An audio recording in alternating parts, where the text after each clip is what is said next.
बिस्मिल्लाहिर्रहमानिर्रहीम अस्सलाम वालेकुम स्टूडेंट्स। आज हम लेक्चर नंबर 10 पढ़ेंगे सेशन 3 का। सेशन 3 खास तौर पे हमने एजुकेटर्स, लेक्चरर्स और लिटरेसी डिपार्टमेंट जो जॉब थी, लिटरेसी मोबिलाइजर की, उसमें एग्जामिनर की थी, मॉनिटर की सीट थी, डिस्ट्रिक्ट एजुकेशन ऑफिसर लिटरेसी था, उसके वजह से हमने सेशन 3 स्टार्ट किया हुआ है। ये खास तौर पे इन्हीं सीटों के लिए एजुकेशन के हवाले से। तो लेक्चर नंबर 10 हम पढ़ेंगे। लेक्चर नंबर 10 में पढ़ेंगे आज उर्दू। उर्दू का पोर्शन स्टार्ट करेंगे इंशाल्लाह। उर्दू में हम पढ़ेंगे जी जो कुछ बेसिक चीज़ें हैं, हरफ और लफ्ज़ के हवाले से, नज़म, नसर और सुखन के हवाले से पढ़ेंगे इंशाल्लाह। और इसमें जो है ना तरकीबी तहजी तरीका, तहलीली तरीका, अरकानी तरीका ये पढ़ेंगे। गज़वात पढ़ेंगे इंग्लिश की, और जो ना इस्लामियात के हवाले से। और हिस्ट्री आज स्टार्ट करेंगे इंशाल्लाह ताला। 712 से लेकर आज तक हम इसको स्टार्ट करने लगे हैं, ठीक है जी। तो आज के लेक्चर में जाने से पहले बहुत से बच्चों के क्वेश्चन ये आ रहे थे कि सर हमें कोई बुक बताएं जिससे हम तैयारी करें तो हमारा एजुकेटर का पेपर 100% क्लियर हो जाए। तो मैं बहुत से बच्चों को यही डेली बात करता हूं कि बेटा बात यह है कि किसी एक बुक से आपकी तैयारी नहीं होने वाली। मैं मुख्तलिफ बुक्स कंसल्ट करके फिर मैं आपको ये जो ना नोट्स तैयार करके देता हूं।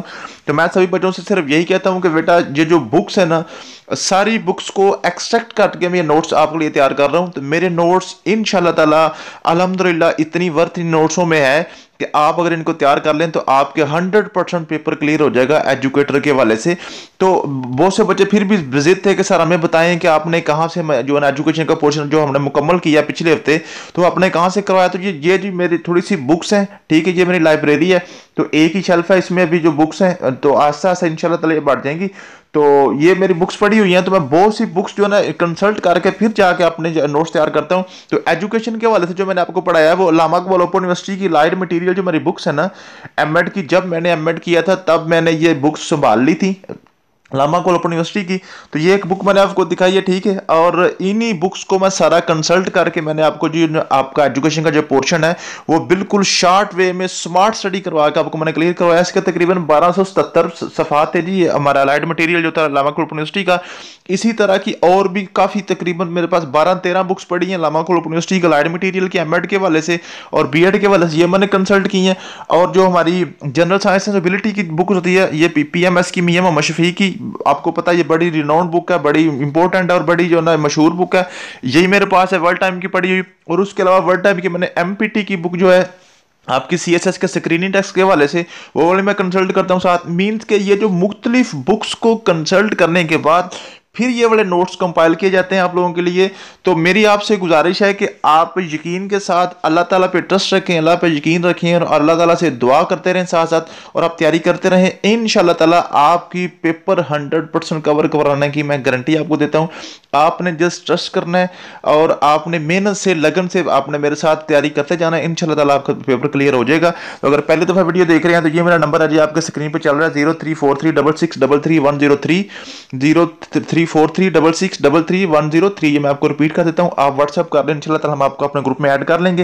व्हाट्सअप ग्रुप्स हमारे होते हैं जी, मेल और फीमेल के अलग अलग ग्रुप्स होते हैं। फीमेल की नंबर की प्राइवेसी की 100% हम अश्योरिटी देते हैं कि हम उसको जो नंबर की प्राइवेसी है ना 100% अश्योर रखते हैं, ठीक है जी।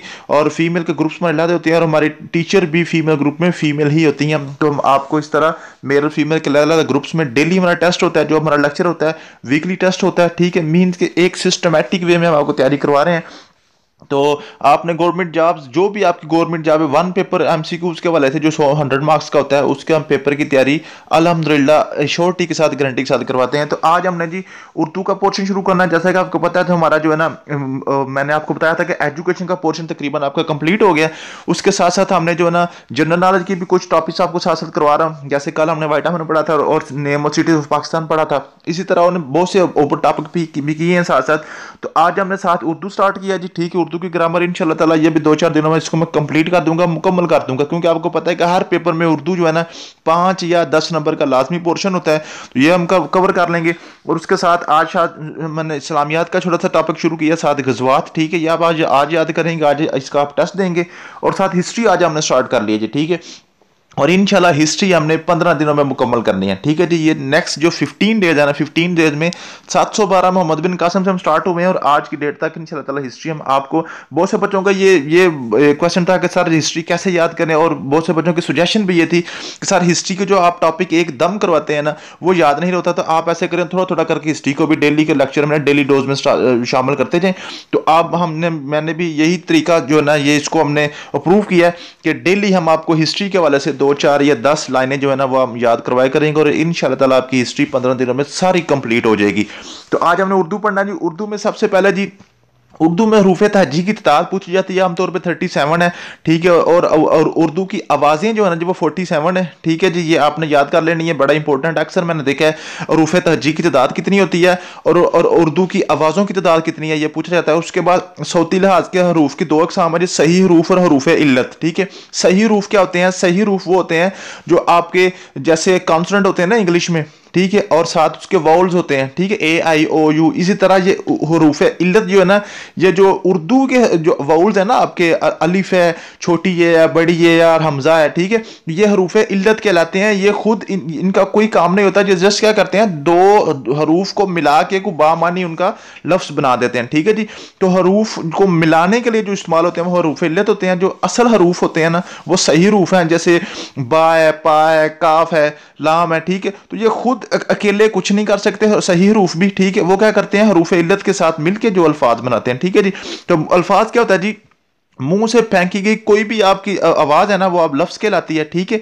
मुंह से फेंकी गई कोई भी आवाज जो आपके मुंह से निकलती है वो लफ्ज होता है, और अल्फाज जो है ना वो हरूफ से मिलकर बनते हैं। ठीक है जी, और बेमानी लफ्ज जो है वो मुहमिल कहलाता है। बड़ा इंपॉर्टेंट है, इसको आप हाईलाइट कर लीजिएगा, अक्सर पूछ जाता है कि बेमानी लफ्ज जो होता है वो क्या होता है जी, वो मुहमिल होता है। ठीक है, और बामानी लफ्ज जो होता है वो कलमा कहलाता है। ठीक है, बड़ा इंपॉर्टेंट है, दोनों आपने याद कर लेने हैं कि बेमानी ऐसा लफ्ज जिसका कोई माना ना निकला हो। ठीक है, कोई आपको बंदा बोलता भी जाए तो उसका कोई माना नहीं होता। ठीक है, लेकिन एक जो लफ्ज जो आप बोल रहे हैं और अगले बंदे को कुछ समझ भी आए, उसका कोई मानी भी हो, उसको हम क्या कहते हैं जी, कलमा कहते हैं। ठीक है जी, 2 या 2 से ज्यादा अल्फाज मिलकर जुमला बनाते हैं। ठीक है जी, आज आपने पढ़ लिया कलमा क्या होता है, लफ्ज क्या होता है, और उसके बाद जी जुमला क्या होता है। जुमला क्या है जी, 2 या 2 से ज्यादा अल्फाज मिलकर जुमला बनाते हैं। ठीक है जी, बामानी बात जो सुनने वाले को समझ आ जाए जुमला कहलाती है। ठीक है जी, मिसाल के तौर पर इलम नूर है, ये एक जुमला है, इसमें 3 अल्फाज यूज हुए हैं, इलम, नूर और है।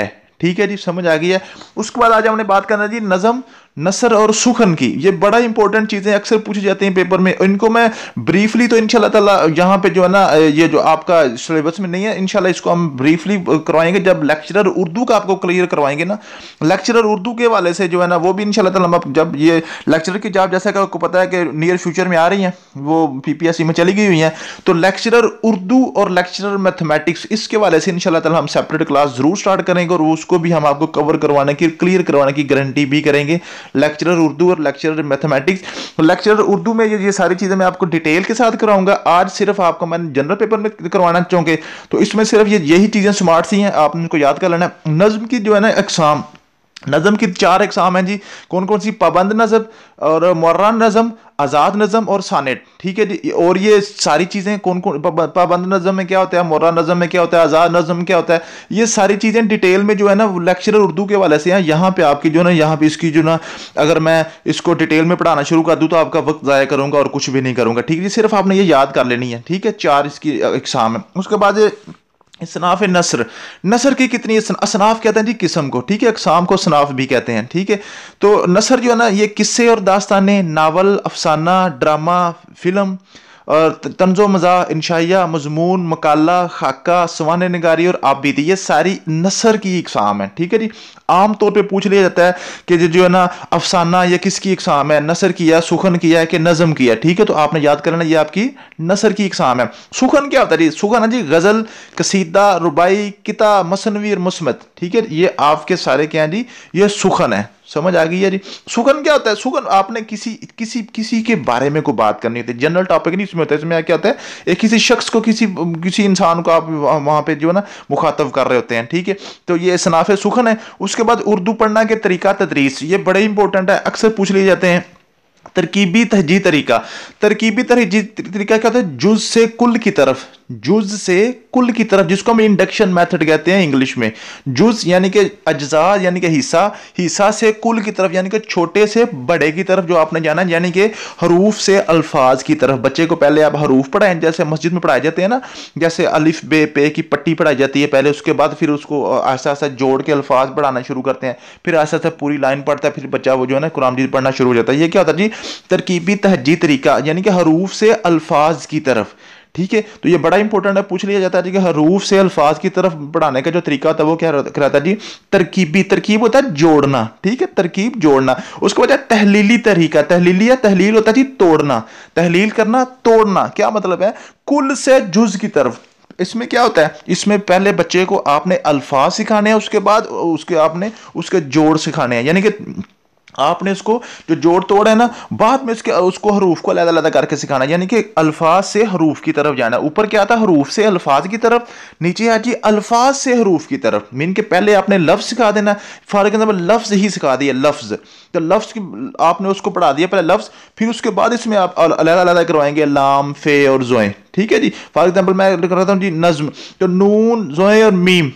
ठीक है, उसके बाद ये असनाफ है, अलिफ, स्वाद, नून, अलिफ और फा। ठीक है, तो ये क्या जी? हरूफ, और या आपने हरूफ से अल्फाज की तरफ जब जाना तो उसको आपने यानी कि जोड़ना है, तरकीब करनी है। ठीक है, और तहलील जब आपने करनी है, आपने बड़े अल्फाज से बच्चे को उसके हरूफ की तरफ लेके जाना, वो आपका तहलीली तरीका है। उसके बाद अरकानी तरीका, अरकानी तरीका होता है रुकन का। रुकन क्या मतलब है? आपने बच्चे को तस्वीर के साथ यक रुकनी और दो रुकनी अल्फाज की पहचान करवाना है, ये भी तहलीली तरीका ही है। ठीक है, पहले आपने क्या कराना है? यक रुकनी उसको लफ्ज दिखाना बच्चे को तस्वीर के साथ, ठीक, साथ तस्वीर भी आपने सिखानी है कि ये इसकी तस्वीर है।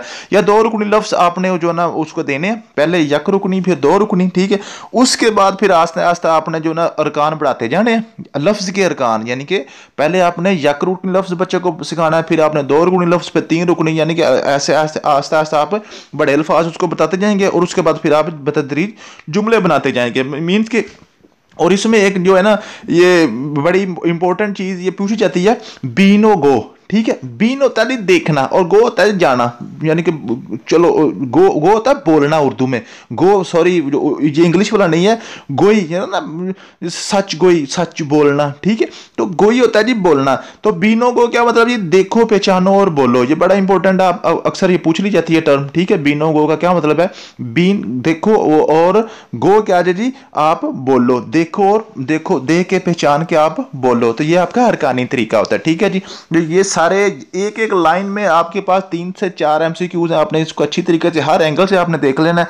इंशाल्लाह ताला मैं थोड़ा सा इसको ना आपको इसका पेपर भी आप लेंगे, जैसा कि आपको पता है डेली हम आपका टेस्ट भी लेते हैं। ठीक है, तो थोड़ा सा इसको मैं मुश्किल बना के टेस्ट आपका लूंगा, ताकि आप इसको हर एंगल से सीखना और हर एंगल से याद करना, आप इसके माइंड में ये बैठ जाए पक्का, ताकि आपका पेपर में कोई क्वेश्चन जो है ना इसका स्किप ना हो। उसके बाद गजवात है, गजवात बिल्कुल आसान है जी। ठीक है, ये भी टॉपिक मैंने साथ आपको ऐड कर दिया, ताकि आज आपके साथ साथ रिवीजन भी होती जाए। A battle between Muslim and non Muslim in which Hazrat Mohammad सल्लल्लाहु अलैहि वसल्लम physical took part is called गजवा, जिसमें नबी करीम सल्लल्लाहु अलैहि वसल्लम ने फिजिकली हिस्सा लिया हो वो गजवा कहलाती है। और जिस जंग में, जो जंग होती है मुसलमानों और काफिरों के दरमियान, जिसमें हुजूर नबी करीम सल्लल्लाहु अलैहि वसल्लम ने फिजिकली अपनी शमूलियत अख्तियार नहीं की थी। ठीक है, हुआ नबी करीम सल्लल्लाहु अलैहि वसल्लम की हयात मुबारका में ही है, लेकिन आप सल्लल्लाहु अलैहि वसल्लम ने वहां पे तशरीफ खुद नहीं लेके गए मैदान जंग में, तो उसको हम सरिया कहते हैं। ठीक है जी, वो क्या कहता है जी? सरिया कहलाता है। ठीक है, और टोटल सरिया जो है नबी करीम सल्लल्लाहु अलैहि वसल्लम की जिंदगी में, वो एक रवायत में 53 है, दूसरी रवायत में 56 है। इनमें से जो भी पेपर में आ जाए आपने इसको करेक्ट कर देना है। और ये याद रखें हमेशा, ये इनमें से एक ही आएगा, दोनों इकट्ठे या 53 और आपके जो 56 हैं इकट्ठा नहीं पूछा जाएगा। ठीक है, तो ये दोनों क्लियर होते हैं। उसके बाद जो टोटल गजवात 27 है, टोटल गजवात जो है ना वो 27 है। और फर्स्ट गजवा जो है बड़ा इंपॉर्टेंट है, पूछा जाता है। अब आमतौर पर लोग ना गजवा बदर लगा देते हैं, फर्स्ट गजवा आपका गजवा अबवा है। ठीक है जी, उसके बाद 712 से डेट तक हमने हिस्ट्री का सेशन स्टार्ट किया है। तो 712 में सबसे पहले मोहम्मद बिन कासिम ने जो दीबल के रास्ते से आया था सिंध में। ठीक है, सबसे पहले दीबल जो शहर जो है ना वो उन्होंने फतह किया था। ठीक है, राजा दार को 17 अटैक्स किए थे। ठीक है, और सिंध को बाबुल इस्लाम भी कहते हैं, क्योंकि सबसे पहले इस्लाम जो है ना सिंध के रास्ते दाखिल हुआ था, सबसे पहले सिंध को फतह किया गया था। ठीक है जी, तो इसमें सबसे पहले जी मोहम्मद बिन कासिम ने कब सिंध को फतह किया, कहाँ से जो ना उसमें पहले सबसे कौन सा शहर किया था? वो सिंध का दीबल शहर था। ठीक है, उसके बाद उसने कितने अटैक किए थे? 17 हमले किए थे। और किसको उसने शिकस्त दी थी? राजा दाहर को शिकस्त दी थी। एक लाइन में आपके 3-4 क्वेश्चन क्लियर हो रहे हैं। उसके बाद 715 में मोहम्मद बिन कासिम ने सिंध को फतह किया था, ठीक है जी, सॉरी मुल्तान को फतह किया था 715 में, 712 को सिंध में और 715 को वो आया था जी मुल्तान में। उसके बाद 1001 में महमूद गजनवी है, महमूद गजनवी के वालिद का नाम सुबकतगीन था, ठीक है। उसने शाही राजा जयपाला को उसने शिकस्त दी थी, ठीक है। और उसने जो अब्बासी खलीफा से और 1001 में उसने जो ना आज़ादी हासिल की थी, ठीक है।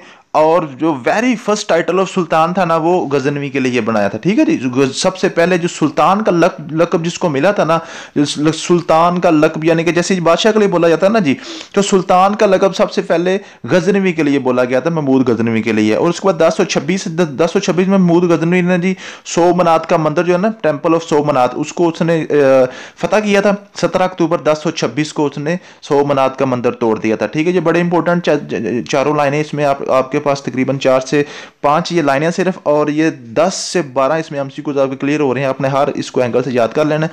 ये आज का लेक्चर था, उम्मीद है कि आज का लेक्चर आपको समझ आ गई होगी। थैंक यू सो मच, मिलते हैं नेक्स्ट वीडियो में। अल्लाह हाफिज़।